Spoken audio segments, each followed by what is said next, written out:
بسم اللہ الرحمن الرحیم۔ السلام علیکم۔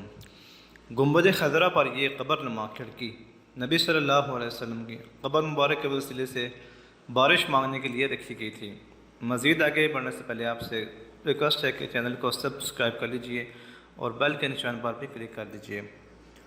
حضرت ابو جوزہ اوس بن عبداللہ رضی اللہ تعالیٰ عنہ سے مروی ہے کہ ایک مرتبہ مدینہ منورہ کے لوگ سخت قحط میں مبتلا ہو گئے تو انہوں نے حضرت عائشہ صدیقہ رضی اللہ تعالیٰ عنہا سے اپنے اس خراب حالت کی شکایت کی تو ام المؤمنین حضرت عائشہ صدیقہ رضی اللہ تعالیٰ عنہا نے فرمایا کہ حضور نبی کریم صلی اللہ علیہ وسلم کی قبر مبارک کے پاس جاؤ اور وہاں سے ایک کھڑکی آسمان کی طرف اس طرح کھولو کہ نبی کریم صلی اللہ علیہ وسلم کی قبر مبارک اور آسمان کے درمیان کوئی رستہ حائل نہ ہو، کوئی رکاوٹ نہ رہے۔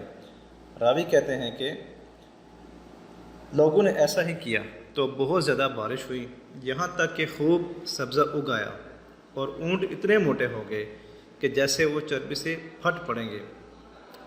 لہٰذا اس سال کا نام ہی عام الفتق یعنی پیٹ پھٹنے کا سال رکھ دیا گیا۔ یہ روایت سنن دارمی میں موجود ہے اور حدیث نمبر یہ 93 ہے۔ صحابہ کرام سے لے کر 1925 تک مسلمان نبی صلی اللہ علیہ وسلم کی قبر مبارک سے بارش مانگتے رہے، اور جب نبی کریم صلی اللہ علیہ وسلم کی قبر پر گنبد بنایا گیا تو اس میں بھی ایک قبر نما کھڑکی رکھی گئی تھی۔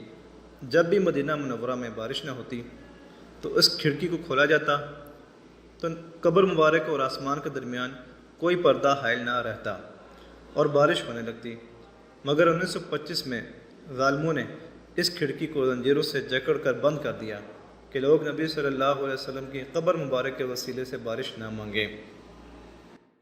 مگر ان ظالموں کو یہ نہیں پتہ، ان بدبختوں کو یہ نہیں پتہ کہ اب بھی حضور کے وسیلے سے جو دعا مانگیں وہ قبول ہوتی ہے، آپ کے وسیلے سے جو مانگیں وہ اللہ تعالیٰ دیتا ہے۔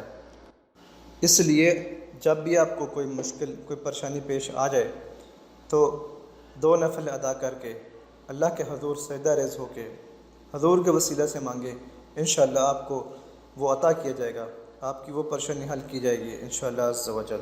ویڈیو کو لائک کیجئے اور شیئر کیجئے، کمنٹس میں اپنی رائے کا اظہار ضرور کیجئے۔ السلام علیکم۔